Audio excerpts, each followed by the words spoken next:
name's Duncan. I'm 41. I got put into care at a year old.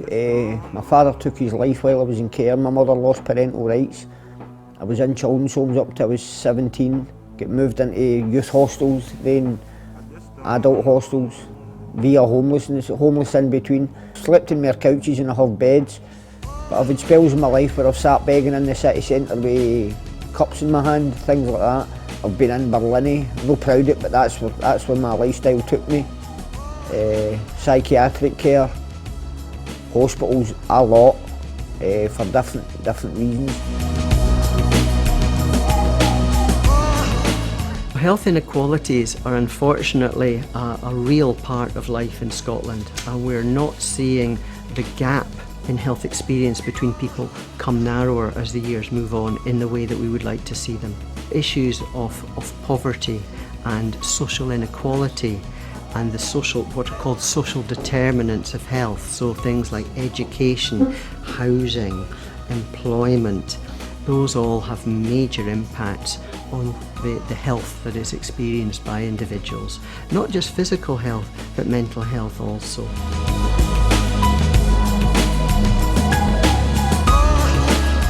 Nearly every penny I got just went in alcohol.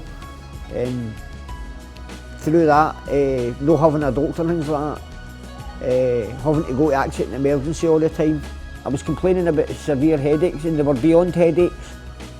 And it was, oh, it's your cell again and all that kind of stuff. Quite derogatory, I felt. They sent me home with paracetamol. I was in tears, I was crying like a 3-year-old. I collapsed outside Pollock Police Station in Brockburn Road, down the south side. And they rushed me straight to the Surgeon General. They removed the right hand side of my skull and operated on my brain. For people who are homeless and find themselves out on the street, that has a major impact on life expectancy. So evidence from Edinburgh in recent years is that the average age of death can be in the 30s, the mid-30s. That is quite unacceptable in Scottish society, and one of the messages that we really need to get out there for everyone is just the absolute injustice of the experiences of homeless individuals. I know just from experience and dealing with people on a daily basis that quite often their health issues are exacerbated by the housing situation. I believe it's a basic fundamental human right for people to have safe, secure accommodation. And without that, they can't register for a dentist, they can't register for a doctor, they can't be employable, they can't sign on. There's so many barriers for people who don't have their own accommodation. They're not accessing the right services. A lot of people don't know about them. They might be publicly available for people who have the knowledge to know where to look and who have the ability and the confidence to go there and ask people, sorry, where is that? Do you have information on this or that? People that are marginalised in society don't have that confidence. It's just a misunderstanding about, you know, the plight of people that find themselves homeless. You know, they're just normal people, you know, for normal households, normal backgrounds, you know. But you know, when you're in a certain circumstance, you know, you're kind of just classed differently. It's a sense, you know, that you're kind of, you don't feel that you're being classed as human even, you know. It made me feel on occasion like I was less than other people, which I'm not.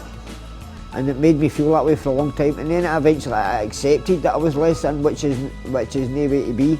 They're suspicious of services. They're suspicious of anyone in authority.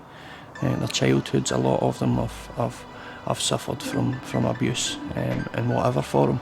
And they've learned in life to be suspicious of anyone in authority. So there's a lot of assumptions made by healthcare providers, and our guys sometimes suffer as a consequence because they're not always in a place where they are able to make responsible choices, let's say. They may have difficulty in reading, or they may have so much anxiety in their lives that taking on board actions without support is very, very difficult. So I think walking with the individual and helping them take the steps is what is the most helpful thing for the homeless individual. And I think that's where Anticipatory Care Planning can provide a platform to take those steps towards greater autonomy for the individual. ACP as an approach could be very helpful, not just within the health and social care setting, but can we bring it in to use within those working in the homelessness sector, third sector, and also in councils, so that homeless officers can be able to begin an ACP plan and pass on to healthcare in due course. I think what the ACP model would give our homeless community in Glasgow is a voice. And it's a voice that is often not heard, it's a voice that is often not considered the expert when they absolutely are the expert. So we, using that model would empower people to make choices about their future. And as soon as you empower someone to make their choices, they're always much more likely to succeed in future. What we need to do is we need to invite people in and sit down with people and actually say, what do you need? So we've all got a role to play in this, and how we communicate with one another is how we will make sure that we'll dovetail together to enhance what each other are doing rather than duplicating what anybody else is doing. What are the best ways that we can help people who find themselves particularly homeless and out on the streets?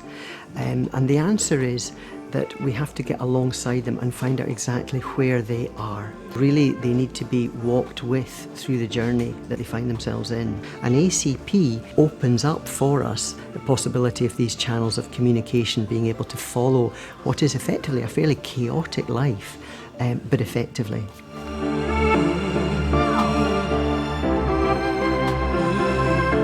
I've been given the choice in every decision that's been made. I've not just been told what we're going to do.